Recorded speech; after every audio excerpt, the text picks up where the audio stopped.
Hello viewer. তো আর মাত্র কিছুদিন পরেই দিতে চলেছে উচ্চ মাধ্যমিক ফাইনাল পরীক্ষা। এই শেষ মুহূর্তের জন্য তোমাদের জন্য রাষ্ট্রবিজ্ঞান বা পলিটিক্যাল সায়েন্স বিষয় থেকে সম্পূর্ণ বাছাইকৃত সেরা মাত্র হাতে গোনা প্রত্যেকটি অধ্যায় থেকে 10 থেকে 12টি এসসিকিউ নিয়ে আলোচনা করা হবে। তুমি যদি শেষ মুহূর্তের জন্য এই শর্ট প্রশ্নগুলিকে পরীক্ষার বসার আগে কমপ্লিট করে ফেলতে পারো তো তোমারও রাষ্ট্রবিজ্ঞান বিষয়ে দুর্দান্ত রেজাল্ট হবেই হবে। তো চলো সময় নষ্ট না করে দেখে নেব আজকের প্রশ্নগুলি, এবং এই প্রশ্নগুলি কমপ্লিট করলেই এখান থেকেই বহু প্রশ্ন হুবহু কমন পাবে ফাইনাল পরীক্ষায়। তো চলো দেখে নেওয়া যাক। তো প্রথমেই দেখে নেব দ্বিতীয় অধ্যায় থেকে। তোমরা সবাই জানো প্রথম অধ্যায় থেকে কোনো এমসিকিউ এসসিকিউ হয় না, তাই দ্বিতীয় অধ্যায় থেকে প্রথম প্রশ্নটি দেখে নেব। মূলত কোন দুটি দেশের মধ্যে ঠান্ডা লড়াই চলছিল? উত্তর হবে সোভিয়েত ইউনিয়ন ও মার্কিন যুক্তরাষ্ট্রের মধ্যে। দ্বিতীয় নম্বর দাগের প্রশ্নটি, ঠান্ডা লড়াই শব্দটি প্রথম কে জনপ্রিয় করে তোলেন? উত্তর হবে মার্কিন সাংবাদিক ওয়াল্টার লিপম্যান। 3 নম্বর দাগের প্রশ্নটি, ঠান্ডা যুদ্ধের সময়কালটি লেখো। উত্তর হবে 1945 থেকে 1991 পর্যন্ত। কে ঠান্ডা লড়াইকে গরম শান্তি বলেছেন? উত্তর হবে বার্নেট। এরপরে 5 নম্বর দাগের প্রশ্নটি দেখে নেব। নেটো এর পুরো নাম লেখো।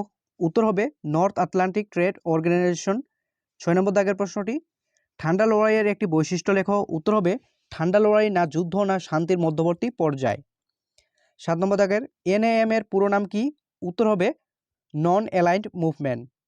নেক্সট প্রশ্নটি, পঞ্চশীল নীতি কে প্রথম ঘোষণা করেন? উত্তর হবে জওহরলাল নেহেরু।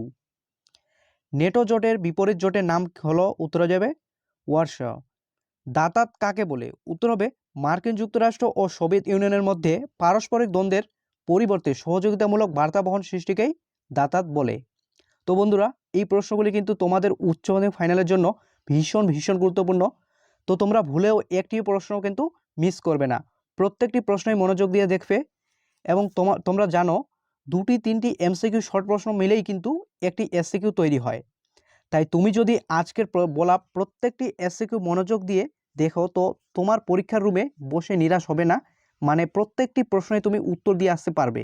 তো চলো এক এক করে দেখে নেব পরের প্রশ্নগুলি। তো এরপরে 11 নম্বর দাগের প্রশ্নটি দেখে নেব। এনপিটি এর পুরো নাম কি? উত্তর হবে নিউক্লিয়ার নন প্রলিফারেশন ট্রেটি। 12 নম্বর দাগের প্রশ্নটি, সিএটো এর পুরো নাম কি? উত্তর হবে South East Asia treaty organisation. Proxy war বা ছায়াযুদ্ধ কি? উত্তর হবে সরাসরি বা প্রত্যক্ষভাবে পরস্পরের বিরুদ্ধে যুদ্ধ না করে আড়ালে থেকে যুদ্ধের পরিচালনা করাকেই বলে ছায়াযুদ্ধ বা প্রক্সি ওয়ার। নেক্সট প্রশ্নটি, G77 কি? উত্তর হবে এটি একটি গোষ্ঠী, মূলত জোট নিরপেক্ষ দেশগুলিকে নিয়ে এই গোষ্ঠী গড়ে ওঠে। মিত্রশক্তি কোন কোন দেশকে নিয়ে গড়ে উঠেছিল?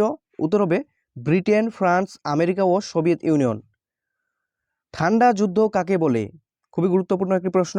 উত্তর হবে দ্বিতীয় বিশ্বযুদ্ধের পরবর্তী সময় মার্কিন নেতৃত্বে ধনতান্ত্রিক জোট এবং পূর্বতন সোভিয়েত ইউনিয়নের নেতৃত্বে সমাজতান্ত্রিক জোট উভয় প্রত্যক্ষভাবে যুদ্ধে লিপ্ত না হয়ে পরস্পরের দ্বন্দ্ব ও উত্তেজনা পরিবেশ সৃষ্টি করেছিল, তাই কিন্তু ঠান্ডা লড়াই নামে পরিচিত। নেক্সট চলে আসবো আবার তৃতীয় অধ্যায়। তৃতীয় অধ্যায় থেকে প্রথম প্রশ্নটি দেখে নেব। ভারতের বিদেশ নীতির মূল লক্ষ্য ও উদ্দেশ্য কি? উত্তর হবে ভারতের বিদেশ নীতির মূল লক্ষ্যটি বা উদ্দেশ্যটি হল আন্তর্জাতিক শান্তি প্রতিষ্ঠা। 18 নম্বর দাগের প্রশ্নটি দেখে নেব।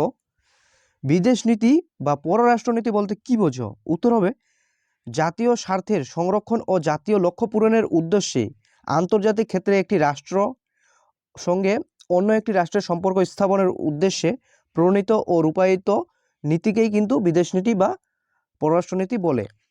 19 নম্বর দাগের প্রশ্নটি, ভারতের বিদেশ নীতির প্রধান স্তম্ভ কি? উত্তর হবে ভারতের বিদেশ নীতির প্রধান স্তম্ভ হল জোট নিরপেক্ষতা, অর্থাৎ নিরপেক্ষ, স্বাধীন ও শান্তিপূর্ণ অবস্থান। 20 নম্বর দাগের প্রশ্নটি দেখে নেব।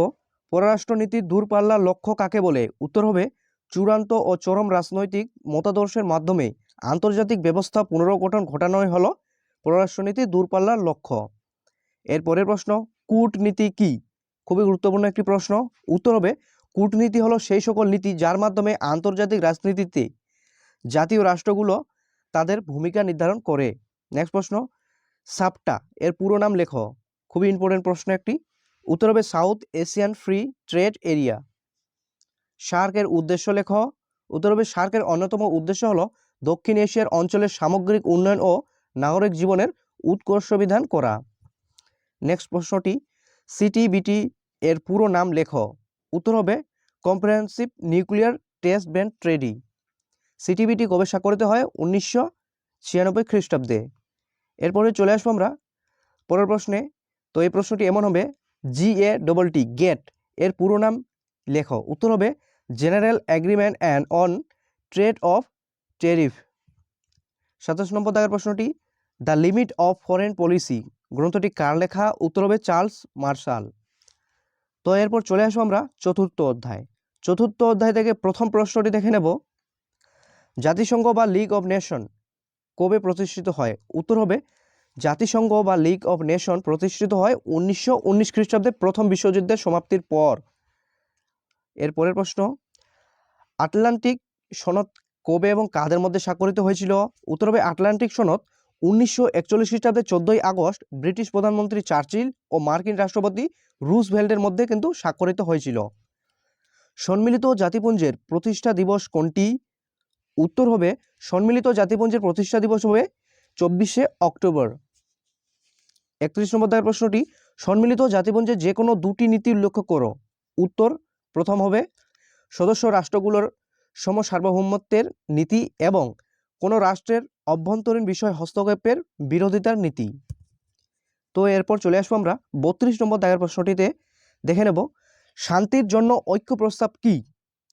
তো উত্তর হবে 1950 খ্রিস্টাব্দে নভেম্বরে শান্তির জন্য ঐক্য প্রস্তাবটি সাধারণ সভায় গৃহীত হয়। এই প্রস্তাবের অর্থ হলো বিশ্ব শান্তি বা বিশ্ব নিরাপত্তা রক্ষার্থে ভেটো প্রয়োগের ফলে যদি নিরাপত্তা পরিষদের তার দায়িত্ব পালনে ব্যর্থ হয় তাহলে সাধারণ সভা সেই দায়িত্ব পালন করবে। তো এরপরে 33 নম্বর দাগের প্রশ্নটি দেখে নেব, দ্বৈত ভেটো কি? উত্তর হবে নিরাপত্তা পরিষদের স্থায়ী সদস্যগণ পদ্ধতিগত বিষয় ছাড়া অন্যান্য গুরুত্বপূর্ণ একই বিষয়ে দুইবার ভোট ক্ষমতা প্রয়োগ করলে তাকে কিন্তু দ্বৈত ভেটো বলে। 34 নম্বর দাগের প্রশ্নটি, বর্তমান অর্থনৈতিক ও সামাজিক পরিষদের সদস্য সংখ্যা কত?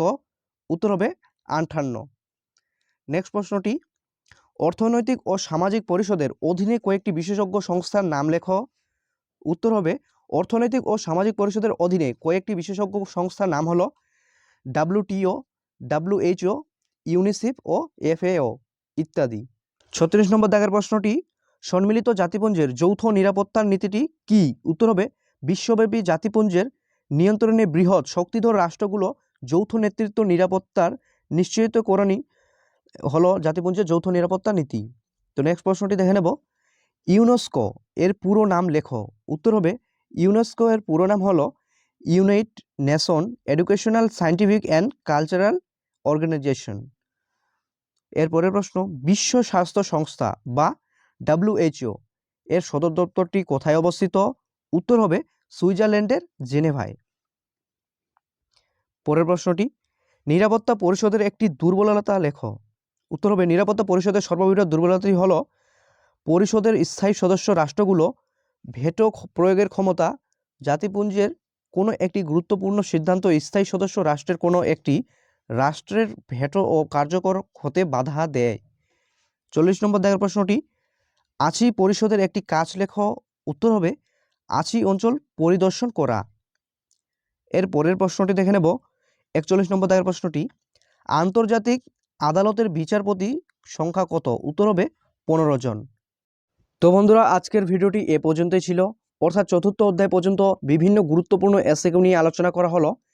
এরপরে নেক্সট ভিডিওতে তোমাদেরকে নিচের যে 4টি অধ্যায় রয়েছে আর সে অধ্যায়গুলির এসএকিউ নিয়ে আলোচনা করা হবে। তো সেই ভিডিওটি কেউ মিস করবে না, খুব শীঘ্রই সেই ভিডিওটি আপলোড করে দেওয়া হবে। তো দেখা হচ্ছে সেই নেক্সট ভিডিওয়। ততক্ষণ তোমরা ভালো থাকো, সুস্থ থাকো, ধন্যবাদ।